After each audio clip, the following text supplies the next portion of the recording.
उन्हीं के लिए अगर आप वृंदावन में आते हैं तो उनकी लीलाएं देख के जो रसखान जी हैं वो लाइक उनका मुझे याद आ रहा है, वो लिखते हैं कि शीश महेश गणेश दिनेश सुरेश जाहि निरंतर गावे जाहि अनादि अनंत अखंड अछेद अभेद सुमेल नारद से सुख व्यास रहते पविहारे तो पुनि पार न पावे ताहि अहीर की जो हरिया छछियावत छाछ में नाचे। कि मतलब ऐसे विराट भगवान को, भगवान कृष्ण को, जो अहीरों की कन्या है, जो गोपियां हैं, वो जरा सी छाछ दिखा के, जरा सा मक्खन दिखा के उनसे कह रही थी नाचो। कहते हैं कि मैया नेक माखन दे रहे हो, पहले नाचो, नाचना पड़ेगा। जब पहले ज्ञान की बात चल रही थी तो भगवान कृष्ण के बारे में हम बात कर रहे थे कि उन्होंने गीता सुनाते समय अपना विराट स्वरूप अपना दिखाया है, क्योंकि कहीं ना कहीं वो कहते हैं कि वो वही पूर्ण है। जैसे श्लोक आता है कि ओम पूर्णमदः पूर्णमिदं पूर्णात् पूर्णमुदच्यते पूर्णस्य पूर्णमादाय पूर्णमेवावशिष्यते। मतलब वो स्वयं वो पूर्ण है। अगर उन पूर्ण में से थोड़ा एक और पूर्ण भी निकाल दिया जाए वो तब भी भगवान पूर्ण ही रहने वाले हैं, वो स्वयं कृष्ण ही रहने वाले हैं। तो आज के हमारे गेस्ट हैं, मैं इनके बारे में जितना बताऊं इतना कम है।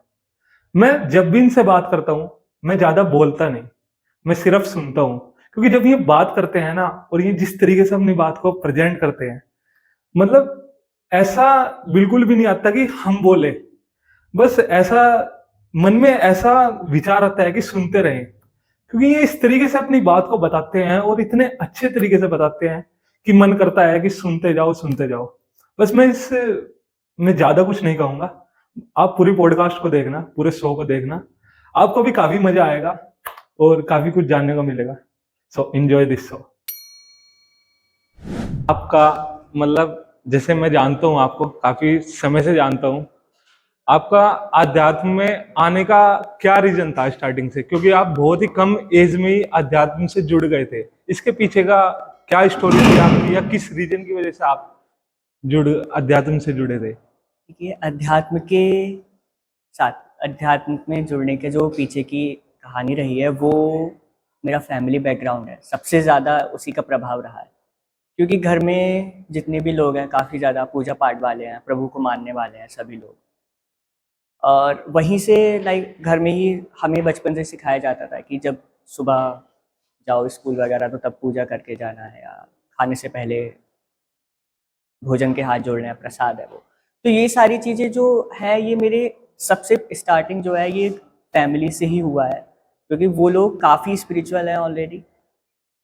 और हम लोग कहीं बाहर भी जब घूमने जाया करते थे तो हमारी जो अब तक की ट्रिप्स रही हैं, maximum of the trips, maximum भी क्यों ही कहो, मैं कहूँगा कि सारी ट्रिप्स उनके जो सेंटर में है वो कहीं ना कहीं भगवान रहे हैं। कि अच्छा घूमने चलना है तो चलो माता रानी की तरफ, या वैष्णो देवी चलते हैं, पूर्णागिरी चलते हैं, अच्छा टाइम है, छुट्टियाँ हैं, चलो वृंदावन चलते हैं। तो वहाँ जाके लाइक जब पहुँचते हैं, वहाँ जाते हैं, तो वहाँ का जो आभास है, जो एहसास है, वो जो मिलता है उस चीज़ ने अपने साथ जोड़े रखा सदा से। तो हाँ, सबसे ज़्यादा जो अंदर से रहा कि इसके पीछे का जुड़ने का जो रीज़न है वो फैमिली ही रही है, कि मुझे वहीं से ये सब मिला है। तो मतलब जैसे फैमिली का इसमें बहुत ज्यादा रोल रहा है आपका स्पिरिचुअलिटी में आने आने में। तो वही, मतलब कभी ऐसा नहीं हुआ कि आपको जैसे कि इस बात को कभी ऐसा नहीं लगा कि इस बात को मेरे को कंटिन्यू नहीं रखना है, मेरे को कुछ और भी ट्राई करना है? कभी इस बात को छोड़ने का मन नहीं किया? क्योंकि आज के टाइम में देखते हैं कि मतलब भगवान की पूजा या अध्यात्म में आना तो हर कोई चाहता है, लेकिन आ नहीं पाता। कुछ समय करता है लेकिन छोड़ देता है। लेकिन आप अभी तक भी इसे कंटिन्यू रख रहे हो, इसके पीछे का क्या कारण है? देखो, इसका कारण ये है कि हर चीज़ नहीं छोड़ी जाती। कुछ चीज़ें हैं जो आपके हृदय से बहुत गहराइयों से जुड़ी हुई हैं, या आपकी जड़ों से जुड़ी हुई हैं। जैसा मैंने अभी पहले भी था कि मैं बचपन से, बहुत छोटेपन से ये सब चीज़ें सिखाते आ रहे हैं। तो जब बचपन में कोई चीज़, सबसे ज़्यादा जो स्ट्रॉन्ग टाइम होता है ना कोई भी चीज़ सीखने का, जब बच्चा बहुत छोटा हो उस समय जो वो सीख लेता है, वो जो न्यूरॉन्स उसके डेवलप होते हैं वो लॉन्ग लाइफ तक सदा उसके अंदर दिमाग में, दिल में वो बस के मतलब उसके वो थॉट्स या वो जो उसने सीखा है वो रहता है। तो वो जो इम्प्रेशन मेरे इतने ज़्यादा थे कि उन्होंने कहीं ना कहीं अभी तक उन चीज़ों को ज़िंदा रखा है। और ऐसा नहीं है कि मेरे को अगर अपना करियर परस्यू करना है, या फिर मैं मटेरियली कुछ अच्छा, मैं मेरे को पैसा कमाना है, फेम चाहिए या वो चीज़ें चाहिए, तो लाइक मैं स्पिरिचुअलिटी जो है उसको दरकिनार करूँ, या मेरे को प्रॉपरली स्पिरिचुअलिटी में जाना है तो मैं सन्यासी बन के जाऊंगा या बाबा बन के जाऊंगा, मैं दुनिया गृहस्थ छोड़ दूं, ऐसा नहीं है। दोनों चीज़ों में बैलेंस इंपॉर्टेंट है और आसानी से मतलब बनाया जा सकता है। और जो बहुत लोग हैं, या मैं ये कहूँगा कि जो एक्चुअल में काफ़ी समय से स्पिरिचुअलिटी को या अपने गृहस्थ जीवन को, दोनों को बहुत अच्छे से वो लोग जीते आ रहे हैं, वो उन्होंने बहुत अच्छे से ऑलरेडी बैलेंस किया है। तो ये बैलेंस किया जा सकता है, ज़रूरी नहीं है कि छोड़ा ही जाए या वो छूट जाए पीछे। तो मतलब इसे कंटिन्यू हम रख सकते हैं। हाँ, रख सकते नहीं है, इनफैक्ट रखना ही चाहिए। ये रखना। लाइक वो इंटीग्रल पार्ट है किसी का भी, कि इसमें सकने वाली बात ही नहीं है कि रख सकते हैं या रखने चाहिए या नहीं रखने चाहिए। मतलब ये this is something which is really important for a person, like उसका अंदर होना चाहिए ये चीज़। तो मतलब इसमें ये है कि कहीं ना कहीं हमारी जो पेरेंटिंग होती है, मतलब जो उसका बहुत बड़ा फर्क पड़ता है हम जैसे बनते हैं। क्योंकि अगर हमारे पेरेंट स्टार्टिंग से ही हमें उस लाइन में ले जा रहे हैं अध्यात्म में, और कुछ पेरेंट्स ऐसे हैं जो उसे अध्यात्म में नहीं ले जा रहे, तो फ्यूचर में वो ऐसे ही बनेगा। तो क्या इसका बहुत बड़ा फर्क हाँ पड़ता है? देखो, दो लोग, पेरेंट्स और उसके बाद गुरु, इन लोगों का डायरेक्ट असर है किसी भी बच्चे की लाइफ को बनाने में। मतलब कि अगर एक बच्चे की लाइफ, कह सकते हैं अगर कोई क्रिएशन है ना, तो दो लोग क्रिएटर्स हैं, सबसे पहले पेरेंट्स, फिर आते हैं उसके गुरु। तो क्योंकि पेरेंट्स क्या क्या है, अगर वो फैमिली में जो बच्चा डेली रह रहा है उसको सही गलत बचपन से ही वो चीज़ें सिखाई जा रही हैं, तो वो उसको हाँ पता रहेगा कि मेरे को क्या करना है और क्या नहीं करना है, उसको एक डिफरेंस पता रहता है। वहीं गुरु है, अब फैमिली से दूर है, वो कहीं बाहर है, तो वही चीज़ जो पेरेंट्स वाला काम है वो गुरु करते हैं, वो दिशा दिखाते हैं। तो दोनों का काम मैं कह सकता हूँ कि पेरेंटिंग का और बच्चे को सिखाने का, जो गुरु और पेरेंट्स का काम है, वो कहीं ना कहीं, अगर मैं थोड़ा सा एक एग्जांपल लेके कहूँ तो कोई पर्सन बीच समुद्र में नाव पे है, जो हम कहें कि लाइक हम जीवन जी रहे हैं अपना। कोई पर्सन अगर एक नाव पे है लेकिन उसके पास कंपास नहीं है, या वो चप्पू होते हैं चलाने के लिए नाव, वो चलाने के नहीं लिए। है, तो कहीं ना कहीं लाइक किधर से हवा आ रही है, किधर से लहर आ रही है, वो उसको उस दिशा में ले जा रही है, उधर जा रही है, थोड़ी देर बाद लहर उधर से आ रही है, वो उसको उस दिशा में ले जा रही है। तो वो कभी मतलब उसकी क्या मंजिल है, उसे जाना कहाँ है, ना उसे दिशा पता है, ना उसकी दशा क्या होने वाली है, ना उसे ये पता है, ना उसे उसकी मंजिल का ठिकाना कि मुझे जाना किधर है। तो वही काम गुरु और पेरेंट्स लोग कर रहे हैं कि अगर वो नाव में, जहाज में सवार है, तो उसके पास एक कंपास है, उसके पास दिशा है, उसको पता है कि कहाँ जाना है मुझे, कि मतलब सही क्या है गलत क्या है। और साथ ही जो गुरुओं की और पेरेंट्स की शिक्षा है, वो काम कर रही है उस चप्पू का, वो उसको आगे लेके जाएंगी। दिशा कौन दिखा रहा है, जो वो कंपास है, या जो कंपास है, हमारे पेरेंट्स से गुरु जो लोग हैं। पेरेंट्स। और हम चल किसके सहारे रहे हैं उस रास्ते पे, उनकी शिक्षाओं के, शिक्षा उनकी होगी। नॉलेज, और जो उन्होंने हमें अपने जो अच्छे संस्कार या अपनी अच्छी बातें उन्होंने हमें, जितनी इन्होंने इंस्पिरेशंस दी हैं, उन सब के सहारे हम अब मंजिल की तरफ आगे बढ़ रहे हैं। तो कहीं ना कहीं अगर हमें अपने आने वाली जनरेशन को अच्छा करना है, उन्हें स्पिरिचुअली मतलब आध्यात्मिक की तरफ ले जाना है, भक्ति की तरफ ले जाना है, तो कहीं ना कहीं हमें भी उस तरीके का बनना पड़ेगा। एक्चुअली यस, क्योंकि बच्चा देख के ही सीखता है, तो वो बड़ों से ही सीखेगा सदा। जो छोटे बच्चे हैं, मतलब आसपास से एनवायरनमेंट का डायरेक्ट असर पड़ता है। तो हाँ, मैं कहूँगा कि जो पेरेंटिंग है और जो स्कूलिंग है, मतलब वो बहुत ज़्यादा इम्पोर्टेंट है कि लाइक उसको क्या सिखाया जा रहा है, उस छोटी एज में क्या सिखाया जा रहा है, उसको सही और गलत में बताया क्या जा रहा है कि हाँ तुम्हें करना क्या है, क्या नहीं करना है। ये चीज़ बहुत ज़्यादा और उससे वही करने के लिए हमें बेहतर बनना पड़ेगा। इम्पोर्टेंट। और हम किस तरीके से अच्छे बन सकते हैं, बेहतर बन सकते हैं, आपके ओपिनियन से, आपकी नज़र में?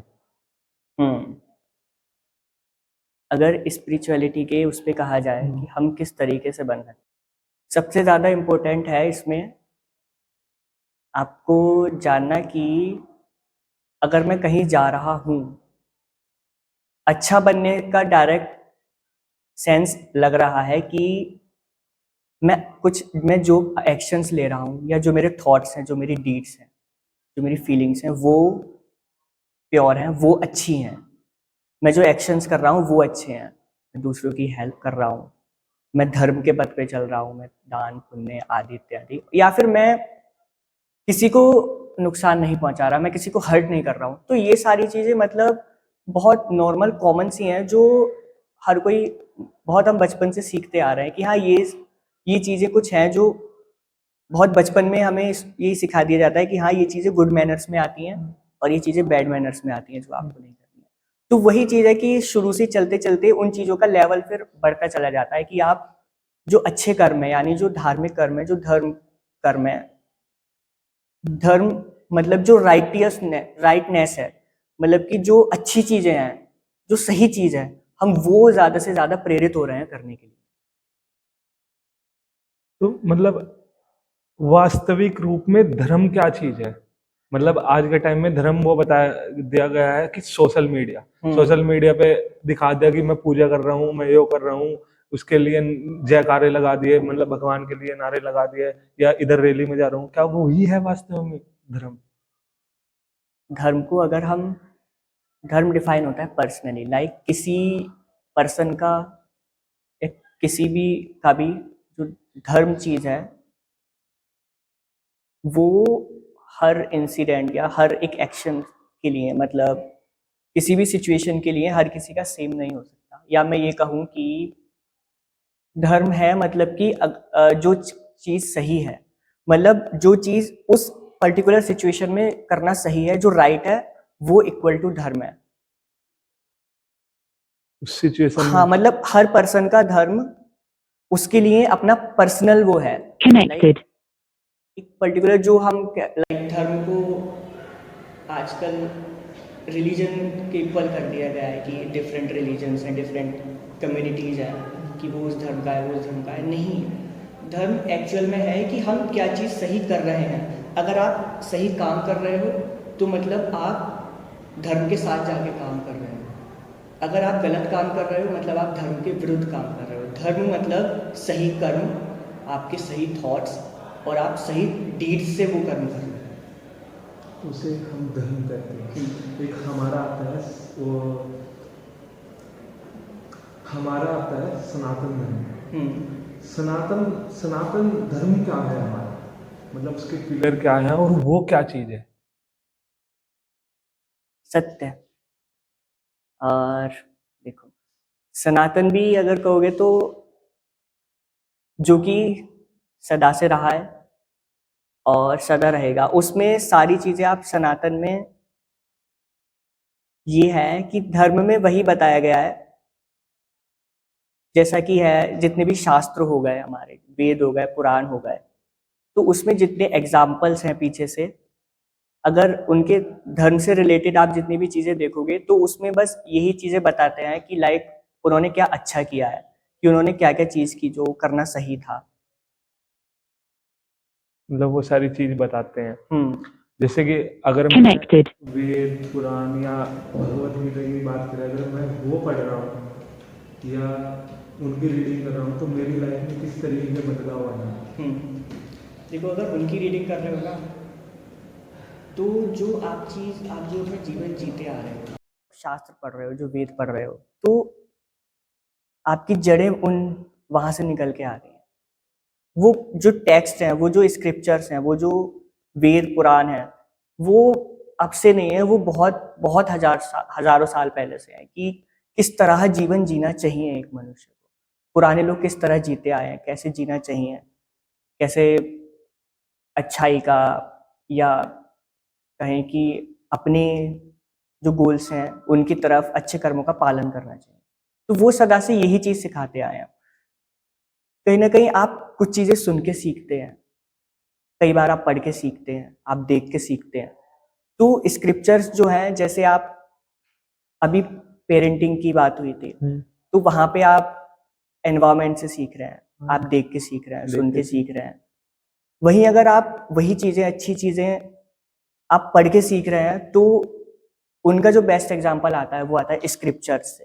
कि स्क्रिप्चर्स में वो बातें आपको बताई हैं जो कि आप नॉर्मली जो डेली हमारी जो भाषा है उनमें कहीं ना कहीं शायद वैसे तो यूज ना होती हो, पर अगर कोई आपको कुछ सही करने को बता रहा है, कोई आपको अच्छा करने को प्रेरित कर रहा है, तो वो वो सारी की सारी स्क्रिप्चर्स में मेंशन्ड हैं that what should be done to lead a good, happy, successful and as well as spiritual life together. साथ में गए।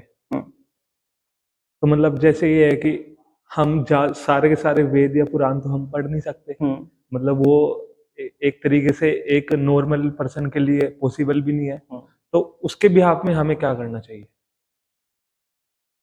Essence of all Vedas known as Shrimad Bhagavad Gita, like यही कहते हैं कि क्योंकि महर्षि वेद व्यास जी ने टोटल 18 पुराण उन्होंने लाइक रचनाएं की हैं, ग्रंथ लिखे हैं। तो 18 के पुराण लाइक किसी मनुष्य के अब इतना टाइम नहीं है कि कोई इतनी बिजी लाइफ है कि 18 के 18 पुराण कोई पढ़े।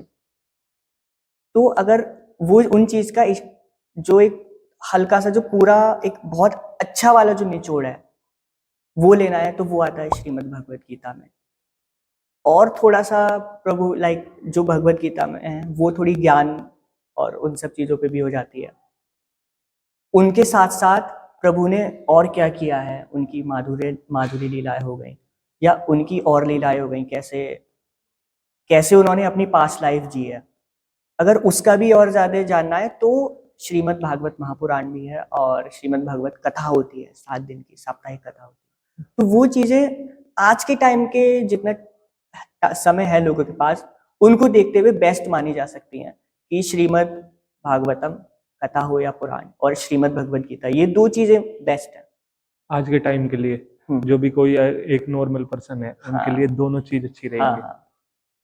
तो मतलब जैसे श्रीमद् भगवत गीता है, अगर हम इसी पॉइंट को स्ट्रोंग करते हुए चलें कि उन्हें पढ़ के क्या मिलेगा, तो उसके बारे में थोड़ा बता दीजिए। तो जो पूरी श्रीमद् भगवत गीता है वो जीवन के सत्य के बारे में है, स्वयं प्रभु के बारे में है, मनुष्य के बारे में है। और सबसे ज्यादा इम्पोर्टेंट है जब गीता का ज्ञान जब प्रभु शुरू कर रहे हैं तो जो अर्जुन की हालत है वो थोड़ी गंभीर है। लाइक अर्जुन काफी ज्यादा डिमोटिवेटेड है, वो उनके हाथ से धनुष पसीने में है, उनके हाथ कपकपा, वो पूरे कपकपा रहे हैं, गांडीव उनका जो धनुष है वो हाथ से छूट रहा है। तो ऐसी सिचुएशन लाइक हमारी लाइफ में भी युद्ध जैसी सिचुएशन लाइक आती हैं, पूरा जीवन युद्ध की तरह है। तो कि हम बहुत ज्यादा कई बार डिमोटिवेट हो जाते हैं, हमें नहीं समझ आता आगे करना क्या है, हमारे जीवन में क्रॉस रोड्स हैं, जाना किधर है हमें नहीं समझ में आ रहा है, तो हम छोड़ छाड़ के हाथ पे हाथ धर करके हमें बैठ जाते हैं, हमें समझ ही नहीं आता कि भाई जाना क्या है। उसके बाद प्रभु ने वो सत्यता का वो ज्ञान दिया है कि अर्जुन ये सब चीज टेम्पोरेरी है। मतलब कि अभी तुम जिस दोराहे पे खड़े हो या तुम जो है तुम्हें कर्म करना है तुम वो नहीं कर रहे हो, but this is something which should be done.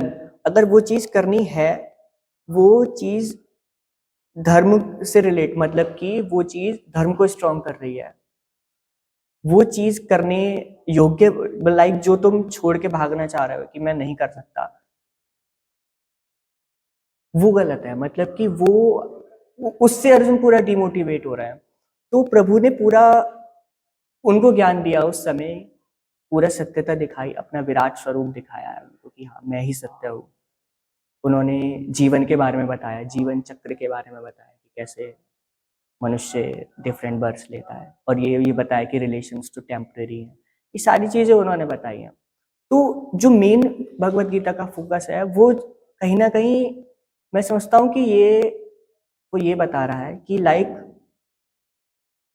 एक तो डिमोटिवेशन से वो अर्जुन को मोटिवेशन की तरफ ले गया। वो ज्ञान सिर्फ अर्जुन के लिए नहीं था, वो क्योंकि अर्जुन के लिए सिर्फ होता तो वो वहीं का वहीं रह जाता। वो लाइक वो नॉर्मल जो मनुष्य हैं या जो नॉर्मल अब तक के पीपल है उनको कहीं ना कहीं वो पता भी नहीं होता कि ऐसा कुछ प्रभु ने बोला भी है या किया भी है, बताया भी था। तो कहीं ना कहीं ये जो पुराण है, वेद है, श्रीमद् भगवत गीता का ज्ञान है, ये इतना पब्लिक तभी होता है जब स्वयं प्रभु की इच्छा हो या किसी संत की कृपा से कि हम लोगों को मिल जाए, कि हम उस ज्ञान को पा रहे हैं कि एक्चुअल में जीवन है क्या और हमें जीवन जीना कैसे है। हमें जो कर्म करना है वो कर्म करना कैसे है, किन चीजों को साथ लेके करना है, किन चीजों को पीछे छोड़ के करना है। तो ये है। और दूसरा, भगवत गीता स्वयं प्रभु के बारे में बता रही है कि एक्चुअल में जो भगवान है, जो ईश्वर है, वो कौन है, क्या है, वो इन चीजों को डिफाइन कि जैसे पाप और पुण्य ये वर्क कैसे करते हैं, पाप और पुण्य का जो एक क्रम है, ये चक्र है, ये काम कैसे करता है, डायरेक्टली आपके कर्मों के बेस पे। कैसे? क्योंकि देखो, कहीं ना कहीं एक तरफ ये लगता है कि सब कुछ भी हो रहा है कि प्रभु की इच्छा से हो रहा है, और कि हम जो काम कर रहे हैं वो उनकी इच्छा से हो रहा है। हाँ, वो ठीक है कि लाइक उनकी इच्छा के बिना कुछ हो नहीं सकता, बट जो हमारे कर्म हैं, जो हम प्रारब्ध काट रहे हैं, लाइक जो हमने पुराने कर्म किए हैं, उनके जो अब हमें फल प्राप्त हो रहे हैं, वो वो विधान में है कि हाँ, हमें भोगने ही है। पर जो अब हमें नए कर्म करने हैं, that are in our hands only, मतलब कि वो हमारे हाथ में है। हम चूज क्या कर रहे हैं, हम इधर चूज करें जाना या हम उधर चूज करें, तो उसके बेस पे हमें वो फल मिलेगा कि हम पाप की तरफ हम कर्म करते जा रहे हैं अपने, या पुण्य की तरफ कर्म करते जा रहे हैं। बस पाप और पुण्य का यही है कि हमारे जो कर्म हैं, कर्म वहाँ ज्यादा इंपॉर्टेंट हो जाता है कि अगर हमारे कर्म अच्छे हैं, सही हैं, तो मतलब हम पुण्य की तरफ जा रहे हैं, और अगर हमारे कर्म ही गलत हैं तो हम पाप की भागी हैं। एक इसमें यहाँ पर ये आता है, मैंने भी काफी लोगों से सुना है कि जब हम अच्छे कर्म करते हैं और आध्यात्मिक की तरफ जाने लगते हैं, भगवान से जुड़ने लगते हैं, तो वहां पर दुख भी बहुत ज्यादा आते हैं। और वहीं कोई दूसरा इंसान है, वो बुरे कर्म कर रहा है और उसे फल अच्छे मिल रहे हैं। तो ये क्या चीज होती है? मतलब कोई अगर अच्छा काम कर रहा है तो उसे बहुत सारा दुख देखने को मिलता है, और वहीं कोई गलत काम कर रहा है और उसे अच्छा, मतलब फल अच्छे मिलते हैं। इसके पीछे का क्या कॉन्सेप्ट है? देखो, जब प्रभु के करीब जा रहे हो ना, तो ये रहता है कि प्रभु के करीब जा रहे हो, मतलब आप कहीं ना कहीं आपके हृदय में प्रभु से के प्रति प्रेम उत्पन्न हो रहा है। तो उस केस में अगर प्रभु की लीलाएं देखी जाए, या प्रभु का जो उनका व्यवहार है, वो जितने करुणामयी है, वो ऐसा रखते हैं कि देखो, पाप और पुण्य का है वो तो आपने काट के जानी है, कुछ भी हो। तो रही बात इसकी कि अच्छे को बुरा या बुरे को अच्छा, ऐसा नहीं है। बुरे को बुरा जो उसने, लाइक एक कहावत आती है कि जो बोया है वो काटे गए। वो काटे गए। बस इतना है कि जब प्रभु की तरफ जाने लगते हैं, तो दुख थोड़ा इसलिए कि हमारे प्रभु की तरफ जाना ही एक अपने आप में बहुत बड़ी बात है कि हमारे इतने ज्यादा पुण्य रहे हैं कि हमारा ये थॉट है, हमारा ये भाव है कि हम प्रभु की ओर जाएं, या उनसे प्रेम हो, हमारा थोड़ी सी उनके प्रति आसक्ति हो जाए, ये चीजें हैं। तो वही बहुत बड़ी बात है, वही उनकी बहुत बड़ी कृपा हो जाती है कि ये कहीं ना कहीं हमारे पुण्य के बेस पे है। और उसके बाद अगर ऐसा लग रहा है कि कहीं ना कहीं दुख मिल रहा है, एक तो मुझे नहीं लगता कि वास्तव में दुख या वैसी चीज मिलती है उस जगह में, लेकिन फिर भी अगर ये है कि दुख नहीं, पर मैं कहूँगा कि हाँ, थोड़ा कष्ट हुआ, हल्का सा श्रम होता है, तो वो इसलिए क्योंकि जो हमारे पुराने पाप कर्म है या हमारे गलत कर्म रहे हैं, उनका फल जो मिलना ही है, वो फिर उस समय ये रहता है कि हम जल्दी से जल्दी प्रभु को भी, सिर्फ हमें जल्दी नहीं है इधर से मिलने की, अगर हम मिलना चाह रहे हैं उधर से भी उतनी, उधर से दुगनी जल्दी रहती है। तो वो ये करते हैं कि इसके जल्दी से जल्दी जो बुरे कर्म है, इसको जल्दी प्योर करा जाए, ताकि ये मैं इसको जहाँ, क्योंकि किसी पोस्ट पे अगर कोई जा रहा है तो वो तभी जा सकता है जब वो बंदा उस पोस्ट के लायक हो, उसमें वो क्वालिटीज हो। तो अगर तुम्हें वो क्वालिटीज नहीं है, तो वहां पहुंच के भी तुम वहां टिक नहीं पाओगे, या तुम कुछ वहां कर नहीं पाओगे। तो यही सीन है कि जो तुम्हारे बुरे वाले कर्म है, वो छान दिए जाएं पहले, जल्दी सारे जल्दी हटा दिए। वो छान दिए जाए, उसके बाद आगे का जो जीवन है वो फूलों से भरा रहे, सुगंधित रहे। और वही तो ये सीन है। अगर कष्ट की बात करें तो मतलब बुरे लोगों को अच्छी चीज कि वे जल्दी से जल्दी चाहते हैं कि तुम्हारे जो अच्छे कर्म है वे खत्म हो जाए, हाँ, और जो तुम्हारे वो गलत कर्म है, हाँ उनका पाप का घड़ा बढ़े हाँ और तुम और उन्हें हाँ बस भुगतो फिर। हाँ, क्योंकि यही है ना, क्योंकि पाप और पुण्य में फिर यही सीन आता है लाइक कि अगर कोई अच्छे कर्म करता जा रहा है तो उसकी जो गति है वो उठती चली जाएगी, और अगर कोई गलत कर्म कर रहा है तो वहीं से उसकी गति फिर वो थोड़े नीचे और नीचे आता चला मतलब धीरे धीरे उसका डाउनफॉल जाएगा। आना हाँ स्टार्ट हो तो जाएगा। यही है, वो बस फिर चक्र थोड़ा चलता रहता और जैसे मतलब आपने अभी एक कंठी माला और चंदन लगा रखा है, तो मतलब इसका क्या महत्व है? मतलब ये पहन हमें क्यों पहननी चाहिए और चंदन हमें क्यों लगाना चाहिए? इसका महत्व है। क्या है देखो इनके, अध्यात्म में? इन दोनों के मैं साथ के में भी और अलग अलग के भी रीजन बता देता हूँ। हम्म, ये दोनों तो लाइक जब अभी बात हुई है कि प्रभु से प्रेम की, अभी थोड़ा पहले थोड़ा ज्ञान की तरफ चल रहे थे, अभी जब प्रभु से थोड़ी प्रेम की बात हुई है तो यही है। एक तो ये दोनों चीजें प्रभु से रिलेटेड, हम जितनी भी निशानियां हैं लाइक ये हुआ, ये है हमारे मौलिक अलावा आदि इत्यादि, तो ये चीज बता रही है कि हमारे अब हम प्रभु के हैं, हम अपनी तरफ से मान चुके हैं कि हम उनके हो गए हैं, ये है। और फायदा अगर हम वैसे मटेरियलिस्टिक उस वे में भी देखना चाहें तो मस्तक पे तिलक का हो, अगर मस्तक पे चंदन का, रोली का या लालिमा लगी हो तो उससे जो यहाँ होता है लाइक 7 चक्र होते हैं हमारे, तो 7 चक्र में से इधर हमारा रहता है आज्ञा चक्र। तो आज्ञा चक्र लाइक थोड़ा ठंडा रहता है। ठंडा रहने से क्या है कि मतलब हमारी जो स्पिरिचुअल जो ग्रोथ है वो थोड़ी हाई लेवल पे जाएगी, और उसके साथ ही हम अच्छा सोच पाते हैं, शांत मन से सोच पाते हैं। मतलब जो हमारा सिर्फ यहाँ तिलक लगाने से जो ये पूरा पूरा भेजा मस्ती। है ना, ये थोड़ा सा ठंडा रहता है, और लाइक हम वो उस शांत मन से रह के उस शांति से हम थोड़ा कर्म कर पाते हैं। कंठी का भी थोड़ा अगर मटेरियल उसका देखा जाए तो तुलसी में थोड़े लाइक एंटीबायोटिक और वैसे गुण होते हैं।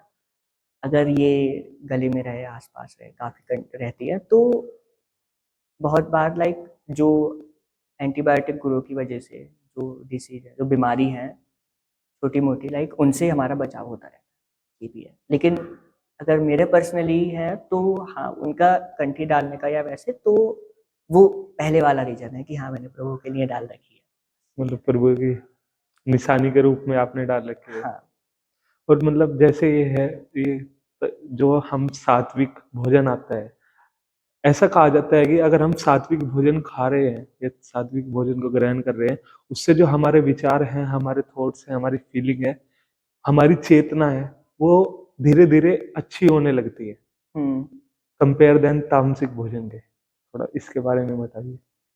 अगर चेतना की बात करें तो जैसे हमारे 7 चक्र हैं, तो जो हमारी नीचे एनर्जी है लाइक जो हमारी जीवनी शक्ति है वो फ्लो करती है हमारे मूलाधार चक्र से सहस्त्रार चक्र की ओर, जो यहाँ स्थित है। मूलाधार चक्र स्थित होता है हमारे वेस्ट के नीचे, बिल्कुल यहाँ से ऊपर की ओर फ्लो करती है। अगर हम पॉजिटिव हैं या हमारे हम योग साधना में थोड़े लाइक हम पॉजिटिव चीजों को फील कर रहे हैं तो वो ऊपर की तरफ फ्लो हो रही है लाइक। और दूसरी तरफ वही हम डिप्रेसिंग, नेगेटिव और वो सारी चीज फील कर रहे हैं तो वो ऊपर से नीचे की ओर जाती है और हमारी बॉडी वहां से फिर डाउन होने शुरू होती है। तो ये चीजें हैं लाइक चेतना को पॉजिटिव करना, कॉन्शियसनेस को पॉजिटिव करने का वहीं से आता है कि हाँ हमारी ऊर्जा जितनी ज्यादा ऊपर की ओर फ्लो होगी, हमारी चेतना उतनी ज्यादा पॉजिटिव रहेगी। और उसका डायरेक्ट रिलेशन है सात्विक भोजन से, क्योंकि अगर हम तामसिक भोजन खाते हैं, तामसिक भोजन में वही उतनी लाइक बहुत ज्यादा विकार, बहुत ज्यादा निगेटिविटी पहले से होती है जो कि कॉन्शियसनेस पे डायरेक्ट असर डालती है। इनडायरेक्ट भी नहीं, वो डायरेक्ट असर डालती है कॉन्शियसनेस। तो इसीलिए सात्विक भोजन ही खाना मतलब माना जाता है कि मनुष्य के लिए सात्विक भोजन खाना ही बेस्ट है। अगर मैं अपने उसमें मतलब अगर मैं अपने लाइफ को अध्यात्म की तरफ ले जा रहा हूँ और अगर मैं इम्प्रूव भी करना चाहता हूँ, तो मेरे सबसे पहला स्टेप यही रहना चाहिए कि मैं सबसे पहले अपने खान पान को सुधारूं, हाँ, मतलब अपने भोजन को जो मैं ले रहा हूँ, ये जो मैं ग्रहण कर रहा हूँ, उसे बेहतर बनाऊं, नॉट ओनली भोजन पर लाइफ स्टाइल को सुधारा जाए। अपने पूरे के हाँ, पूरे। पूरा मतलब कि भोजन भी सात्विक हो, और अपना स्लीप साइकिल, और अपने विचार, ये सारी चीज़। एक एक बात आती है कि जब हम एक ब्रह्म मुहूर्त की बात आती है हाँ, कि जब हम ब्रह्म मुहूर्त पे उठते हैं तो हमारी जो एनर्जी होती है वो बहुत नेक्स्ट लेवल होती है, बहुत हाई पे होती है। तो मतलब इसके पीछे क्या बात है, मतलब क्या रीजन है इसका, थोड़ा इसके बारे में बताइए। मतलब ये ब्रह्म मुहूर्त में इसका रीज़न ये है कि अभी हमारे जो जीवनी शक्ति की बात हुई, उसमें like it rotates through out the body, मतलब वो गमन करती है पूरी बॉडी में। तो वो 3:30 से, और जो मतलब 4 बजे का जो वो ब्रह्म मुहूर्त वाला समय है ना, क्योंकि रात भर आप अच्छे से सोए हैं, आपकी जो बॉडी का जितना दिन भर का डैमेज है वो सारा अच्छे से ठीक हो गया है। तो वो जो समय होता है, उस समय वो शक्ति चरम पे रहती है। मतलब उस समय वो एक राउंड पूरा बॉडी का, और वो पॉजिटिव वे में लाइक वो घूमती है पूरे में। और उस समय का जो ऑरा होता है, मेन थिंग उस शक्ति से आती है। ऑरे की जो उस समय ऑरा होता है, वो दिन भर में सबसे ज्यादा हमारा ऑरा उस समय का होता है। अगर हम उस समय स्पिरिचुअलिटी फॉलो कर रहे हैं, उस समय हम ध्यान, साधना, भक्ति, इन चीजों में जा रहे हैं, तो वो इम्पोर्टेंट है। अभी अगर पार्टी करने जा रहे हैं हम, तो मैं सुबह 3:30 बजे बुलाता हूँ या 4 बजे बुलाता हूँ, तो सुबह आएंगे, मतलब लोग बाग आएंगे। और मतलब जैसा आनंद रात्रि में लेते हैं, क्या वो वैसा आनंद लेंगे 4 बजे सुबह में 3:30? मतलब वही है, मैं कहना ये के चाह रहा हूँ कि देखिए, जो पार्टीज वगैरह जैसे सब करते हैं नॉर्मली, वो रात में करते हैं कि हाँ रात में, और एंजॉयमेंट वो रात में करते हैं ज़्यादा म्यूजिक के साथ, और पता नहीं क्या क्या। तो मतलब ये चीज़ें रहती हैं। और वहीं भजन के लिए समय रखा गया है, या स्पिरिचुअलिटी या ध्यान के लिए समय रखा गया है, वो सुबह का रखा गया है, क्योंकि वो बेस्ट है। अगर इन दोनों को एक्सचेंज कर दिया जाए कि सुबह में पार्टी रख रहे हैं, तो सुबह मुझे नहीं लगता कि कोई, तो जब सुबह की पार्टी हम मतलब नहीं कर सकते इतना कि हाँ इतना सुबह क्यों है, वो एंजॉयबल नहीं रहेगी। तो वाई स्पिरिचुअलिटी एंड दैट ध्यान, साधना वगैरह, वो फिर रात में क्यों? क्योंकि उसका इफेक्ट वहां नहीं है, उन दोनों का अपने अपने टाइम पे इफेक्ट है। तो उसका जो इफेक्ट है वो वहां बेस्ट है। मतलब अगर हम इस चीज को थोड़ा अलग उसमें देखें कि अगर हम हर एक चीज का सही समय होता है, हाँ बिल्कुल। आप यही कहना चाह रहे हो कि हर काम करने का और हर एक चीज का सही समय होता है, तो हमें वो उसी उसी समय पे करना चाहिए। हाँ। तो मतलब आप ये बताइए, आप थोड़ा अपार्ट हो इन सब से, आप वृंदावन गए हो? वृंदावन, हाँ। वहां पर मतलब वहां पर आपका क्या एक्सपीरियंस रहा है, आप कितनी बार गए हो वहां पर? कितनी बार तो मैं इतना गिन के तो मतलब नहीं बता सकता कितनी बार गया हूँ, पर हाँ मेरा काफी बार वहाँ हुआ है जाना, प्रभु की कृपा से, राधा रानी की कृपा से, जी की कृपा से कई बार मतलब उन्होंने बुलाया है मेरे को, और यही है। तो मतलब जैसे आप हर बार वृंदावन गए हो, जैसे आपने बताया मैं कि मैं काफी बार वृंदावन गया हूँ, तो हर बार का आपका एक्सपीरियंस एक जैसा था या अलग अलग था? हर बार का एक्सपीरियंस मेरा कहीं ना कहीं, जो फीलिंग है वो और ज़्यादा स्ट्रांग होती गई। लाइक मैं शुरू में जब मैं पहली बार गया, तो हाँ मैं वहाँ पे जाके बिहारी जी के दर्शन करके आया, 1-2 मंदिर और घूमा, पर वो जो प्रभु से जुड़ाव वाली बात थी, मैं मतलब सिर्फ ऐसा लगा कि हाँ बस घूम के आया था, ऐसा प्रेम वाली या जुड़ाव वाली कोई बात नहीं थी। पर फिर जैसे जैसे मैं जाता रहा, मैं सुना, मैंने वृंदावन के बारे में काफ़ी कथा वगैरह में कि हाँ अच्छा ये है, जब वृंदावन का महत्व पता चला, वहाँ की रच का महत्व पता चला, वहाँ के जो लता पता यमुना मैया है और जो वहाँ की जगह है जितनी भी, उन सब का जब मैं महत्व सुना तो फिर लाइक जो मन में और ज़्यादा जो उत्कंठा है वहाँ जाते रहने की, वो फिर बढ़ती गई। और उसके बाद मैं जितनी भी बार गया हूँ, वो जो प्रेम है प्रभु के प्रति और जो खुद वृंदावन के प्रति मेरा प्रेम है, वो बढ़ता ही गया है। तो मतलब आप ये बताइए कि वास्तविक रूप में वृंदावन क्या है? वास्तविक रूप में वृंदावन क्या है?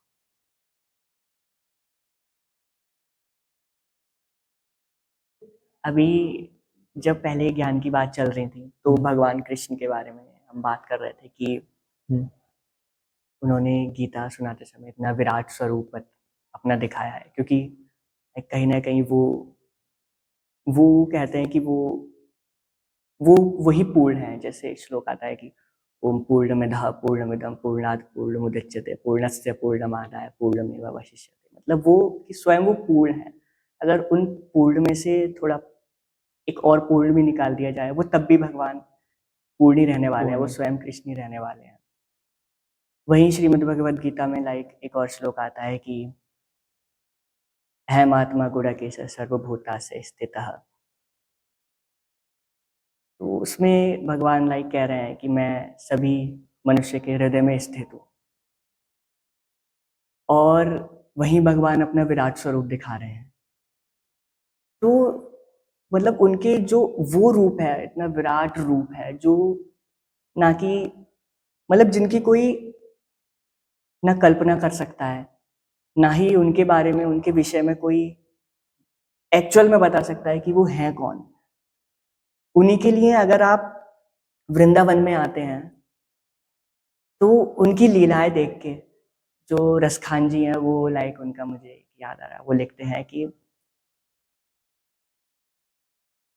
शेष महेश गणेश दिनेश सुरेश जाहि निरंतर गावे, जाहि अनादि अनंत अखंड अछेद अभेद सुवेद बतावे, नारद से सुख व्यास रटे पविहारे तौ पुनि पार न पावे, ताही अहीर खिचो हरिया छछियावर छाछ में नाच न जावे। कि मतलब ऐसे विराट भगवान को, भगवान कृष्ण को, जो अहीरों की कन्या यानी जो गोपियां हैं, वो जरा सी छाछ दिखा के, जरा सा मक्खन दिखा के उनसे कह रहे हैं कि नाचो। कहते हैं कि मैया नेक माखन दे दो, तो पहले नाचो, नाचना पड़ेगा। तो वो मतलब कि वहां पे इतने ज्यादा प्रभु स्वयं सरल हो गए हैं कि वो अपने मित्रों का झूठा खा रहे हैं और माटी में खेल रहे हैं, वहां वृंदावन में नंगे पैर घूम रहे हैं। तो बस मतलब वृंदावन का ये महत्व है इतना कि जो त्रिलोकी के स्वामी हैं, वो वहां वृंदावन में आके नंगे पैर घूम रहे हैं, वहां लीलाएं कर रहे हैं, गोपियों की डांट खा रहे हैं, मैया की मार खा रहे हैं, जिनको उनकी वो माधुरी लीलाएं देख के मतलब स्वयं जो ब्रह्मा है, उन्हें ब्रह्मा जी को पता है कि हाँ ये भगवान है, वो स्वयं कंफ्यूज हो रहे हैं वृंदावन में उनको देख के कि ये मतलब ऐसा ब्रह्म ऐसा कैसे हो सकता है कि हाँ ये हो ही नहीं सकते। तो भगवान ने फिर उनके साथ भी लीला की, मतलब वहाँ एक लीला हुई है जिसमें लाइक ब्रह्मा जी को फिर ये वापस से होश में आए हैं कि हाँ ये प्रभु ही है। एक ये कहा मतलब वृंदावन का एक और दूसरा नाम है जिसे हम गोलोक कहते हैं, गोलोक वृंदावन धाम। हाँ, तो मतलब ये क्या है गोलोक वृंदावन धाम? ये है कि जो वृंदावन है वो ब्रह्मा जी की सृष्टि का पार्ट नहीं है। मतलब कि इसे श्री जी ने, किशोरी जी ने अपने हाथों से बनाया। मतलब कि गोलोक में जहाँ पे भगवान का एक्चुअल लोक है, जहाँ भगवान श्री कृष्ण श्री जी संग विराजते हैं, तो वहीं का, वहाँ पे श्री जी ने वृंदावन का, अपने वृंदावन का लाइक वहाँ से निर्माण, और गोवर्धन वहाँ से है। तो वो वही चीज़ें नीचे पृथ्वी पे आई हैं कि लाइक श्री जी को लगा है कि प्रभु नीचे जा रहे हैं, तो वो ऐसे नॉर्मल जगह तो लीलाएं नहीं करेंगे, तो उन्होंने ही उस जो वृंदावन है, गोलोक के एक हिस्सा आया है जो कि नीचे इस धरा पे धरा पे बिल्कुल गोलोक रूप में है। मतलब जो वृंदावन है वो यहाँ नॉर्मल सृष्टि का रूप नहीं है, वो स्वयं भगवान के घर से वो जो भूमि का हिस्सा है वो आया हुआ है। मतलब स्वयं भगवान के जगह से जहाँ में रहते हैं हाँ वहां से आया है, उसे कहते हैं गोलोक वृंदावन।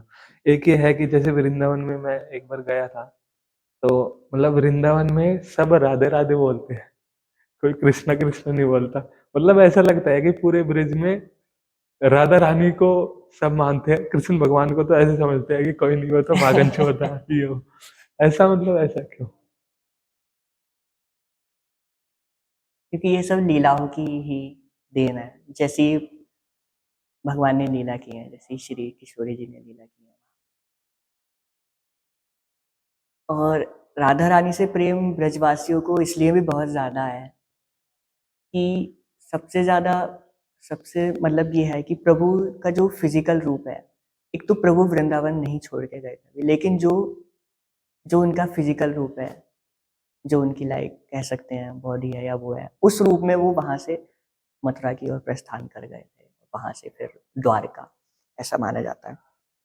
पर श्री जी वृंदावन छोड़ के लाइक अपने जो अपनी बॉडी के साथ भी कभी मतलब बाहर वृंदावन छोड़ के ये करके कि हाँ जा रही हैं, नहीं गई कि हाँ कृष्ण तो गए हैं पर मैं इन्हें छोड़ के ब्रजवासियों को नहीं जाऊंगा, क्योंकि उनका जो प्रेम है वो ब्रजवासियों से बिल्कुल माँ मतलब वो ब्रजवासियों की जो ब्रज की स्वयं अधिष्ठात्री जो देवी है वो हमारी स्वयं श्री जी है। राधा रानी। हाँ, तो मतलब वो उनका अलग प्रेम है ब्रजवासियों से।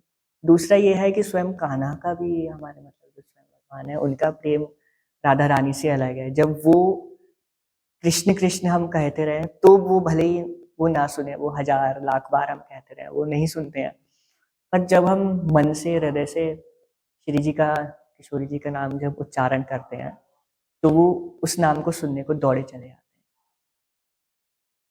ये महत्व माना जाता है वहाँ ब्रज में राधे राधे कहने का। राधे राधे बोलो, राधे राधे जपो, चले आएंगे बिहारी। राधे राधे जो कुछ ले आएंगे बिहारी। आप ये बताइए, ये हालांकि काफी बड़ा सवाल है, राधा रानी कौन है? राधा रानी कौन थी? इसको कोई डिस्क्राइब कर नहीं सकता वैसे शब्दों में, क्योंकि इस किशोरी जी का जो है शास्त्रों में भी बहुत ज़्यादा उनका जो वर्णन है या उनका उनके बारे में बहुत ज़्यादा गोपनीय रखा गया है हर जगह। उनके बारे में अगर कोई बात लीलाएं हैं उनकी मेंशन मतलब जो माधुरी लीलाएं वो हैं काफ़ी ज़्यादा। जब वो गोलोक से नीचे अवतरित हुई हैं तब की उनकी कथा है, पर उनकी जो महिमा है कि वो एक्चुअल में है कौन, लाइक अगर हम ये कहें कि कौन है तो वो कौन में सिर्फ ये नहीं आ जाता कि हम उनके यहाँ पे जो उनके पेरेंट्स हैं कि वृष भानु जी हैं और कीर्तिदा उनकी पुत्री है, ब्रज मुख्य ब्रज गोपिका है, मतलब ये सारी चीजें नहीं आ जाती। वहां वो भी आ जाता है कि उनकी लाइक महिमा क्या है, उनकी इम्पोर्टेंस क्या है। तो वो जो इम्पोर्टेंस है उनकी जो महिमा है वो शब्दों में लाइक कोई एक तो बयान नहीं कर सकता, और शायद मुझे लगता भी नहीं कि किसी ने पास्ट में कैसे भी लाइक की ही होंगी। उनका जितना भी अगर कोई भी गुणगान जितना भी करे वो कम है, लेकिन अगर फिर भी एक दो लाइन अगर कोई बोलना चाहे तो वो श्री जी इक्वल टू करुणा और प्रेम।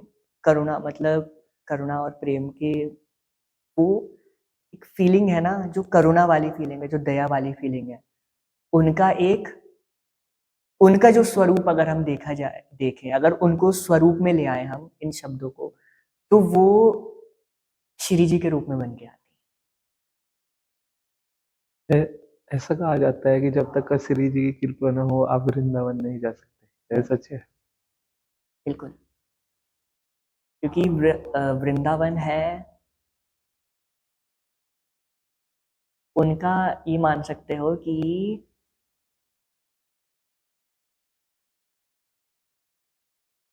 घर जैसा हूँ, क्योंकि उनका ही है। घर जैसा नहीं, मैं घर ही कहूँगा। ऑफ कोर्स घर है, और घर जैसा इसलिए कह रहा हूँ क्योंकि वो शायद कहीं न कहीं वृंदावन जो है वो घर के उसमें पूरे एरिया में आ रहा है, क्योंकि वहाँ की वृंदावन उन्हीं का है पूरा ऑफ कोर्स। पर उसमें एक और पार्ट रहता है बरसाना, जो कि उनका निज घर है, कि हाँ वहाँ तो श्री जी का मतलब बहुत ज़्यादा ही उनका प्रेम उधर बरसता है। पूरे वृंदावन पे श्री जी का बहुत प्रेम बरस रहा है। तो लाइक उनके जो प्रेम के भागी हैं, उनके जो प्रेम के अधिकारी हैं, वो पहुँच पाते हैं वहाँ पे। कैसे न कैसे ही वो पहुँच ही जाते हैं। क्योंकि ये भी आता है प्रश्न कई बार कि हम देखते हैं, बहुत ज़्यादा कोई वृंदावन जाने की किसी के मन में उत्कंठा है, वो प्रभु से उसे बहुत प्रेम है, वो नहीं जा पा रहा। तो यही है कि मतलब कभी प्रेम में जो है लाइक जब श्री जी से और ठाकुर जी से हम प्रेम कर रहे हैं, तो वो जो एक विरह वाला फैक्टर है, वृंदावन जाने वाला फैक्टर है, वो भी कहीं न कहीं इम्पोर्टेंट हो जाता है, ताकि जो वृंदावन है उसकी इम्पोर्टेंस हमें रहे पता कि हाँ एक्चुअल में है क्या इम्पोर्टेंस, कि हाँ वहाँ जाने के लिए भाई श्री जी की करुणा लगती है। उनके बिना आप नहीं जा नहीं सकते, जा सकते उनकी भाई, परमिशन चाहिए। बिल्कुल उनकी परमिशन चाहिए। अभी जैसे होली आने वाली है, चल तो रही है होली, तो तो ब्रज में चल रही है। ऐसा कहा जाता है कि जो ब्रिज की होली है वो पूरे संसार में सबसे अविश्वसनीय होली है। हाँ, कभी आपने अटेंड की है? ब्रज की होली जो मुख्य होली का दिवस है, लाइक जिस दिन, जैसे इस साल 25, फाग हाँ मनाया हाँ जाएगा। हाँ, 25 में है, तो उस दिन तो मैं लाइक पास्ट में अटेंड नहीं किया हूँ, पर हाँ मैं 2 बार, क्योंकि बसंत पंचमी से भगवान को रंग लगना और वहाँ गुलाल उड़ना, रंग खेला जाना शुरू हो जाता है। तो हाँ मैं 2 बार 2 साल के लिए गया हुआ हूँ। एक बार मैं बहुत भाग्यशाली मानता हूँ कि एक बार मैं लठमार होली पे बरसाना में ही था और मैं लट्ठों से बच के आया सही में। मतलब उसका थोड़ा थोड़ा मतलब क्या एक्सपीरियंस रहा, कैसा था? कृपा बरस रही थी, काफी बहुत भक्त लोग आए हुए थे, बहुत ज्यादा, और बहुत भव्य वहाँ होली का महोत्सव चल रहा था। सब लोग गुलाल लिए हुए थे, और मतलब कोई ऐसा नहीं था कि वहां से खाली बच के चला जाए। अगर तुम बाहर से पूरे क्लीन भी आए हो, अच्छे से, तुम्हारे पास कोई रंग वगैरह भी नहीं है, तब भी जब तुम थोड़ी आगे जाओगे बरसाना में, तो और हल्के से बाहर निकल के आओगे, तुम पूरे गुलाल में हो चुके होगे। तो उस दिन का ऐसा था, बहुत कृपा मतलब बरस रही। अविश्वसनीय होली होती हाँ है। आप भी अटेंड करना। एक ये है कि जो वृंदावन है, वृंदावन में बाके बिहारी जी हैं। हम्म, मतलब ऐसा होता है कि अगर एक बार हम उनकी नजरों में देख लें तो हम उन्हीं के हो जाते हैं। क्या आपके साथ अब ऐसा कुछ हुआ है? क्वेश्चन पर्सनल हो गया। मतलब अगर आप कंफर्टेबल नहीं है कोई बात हाँ नहीं। हाँ, वही है कि लाइक वो तो जाते हैं। जनरल जनरल इसका लाइक आंसर दे सकते हैं कि हम्म, वृंदावन में सिर्फ बिहारी जी के ही नहीं, सिर्फ बाकी बिहारी जी के ही नहीं, आप कहीं भी ठाकुर जी के दर्शन करने जा रहे हो, बाकी बिहारी जी के दर्शन, जैसे राधा वल्लभ लाल जी के दर्शन करने जाओ, राधा रमन जी के दर्शन को जाओ, गोपीनाथ जी के जाओ, गोविंद देव के जाओ, जी के जाओ, कहीं भी, तो जो उनकी छवि है, लाइक वहाँ जब वापसी आते हैं, तो हाँ वो ठाकुर जी की जो छवि है वो मन में बस के रह जाती है। मतलब कि वो मन करता है कि उनको देखते रहें और उनको निहारते रहें, उनसे प्रेम करते रहें, बस वहीं उनकी चौखट पे खड़े होके। तो हाँ, ये एक्सपीरियंस, ये फीलिंग वहाँ आती है। कि मतलब उन्हें, मतलब जितना देखें उतना कम, उतना कम है, कितना देखोगे। बस देखते ही रहो। एक मतलब जैसे काफी सारी बातें की वृंदावन के बारे में और काफी कुछ बताया आपने। और जैसे मतलब आप आज के जो लोग बाग हैं जो अध्यात्म से जुड़ना चाहते हैं, आप उनके बारे में कुछ मतलब उन्हें कुछ थोड़े बहुत ही टिप्स या थोड़ा बहुत कुछ गाइड करना चाहेंगे? जो आज की यूथ है, अगर और वो अध्यात्म में जुड़ना चाह रही है। मतलब कि अगर देखिए, एक तो है कि उनका उस तरफ को बिल्कुल झुकाव ही नहीं है, या उनको पता ही नहीं है कि एक्चुअली अध्यात्म जैसी चीज़ का फ़ायदा क्या है या होता क्या है उससे। तो वो अलग चीज़ है, लाइक उसके लिए फिर अवेयरनेस थोड़ा होना चाहिए। लेकिन अगर कोई है वाक़ई में जो अध्यात्म में आना चाह रहा है, तो आई गेस उनको थोड़ा, एक ये नहीं कि एकदम से बहुत ज़्यादा साधना करे या बहुत ज़्यादा भजन, बहुत ज़्यादा चैंटिंग, बहुत ज़्यादा स्क्रिप्चर्स पढ़े। नहीं, थोड़ा धीरे-धीरे, मतलब इतना हो कि हाँ, पहले बिल्कुल ज़ीरो से स्टार्ट कर रहा है, तो वो लाइक भगवान के सामने थोड़ा हाथ जोड़े, हल्का-सा कुछ 5-7 मिनट का ध्यान करे, मेडिटेशन हो और थोड़ा भजन इंक्लूड हो।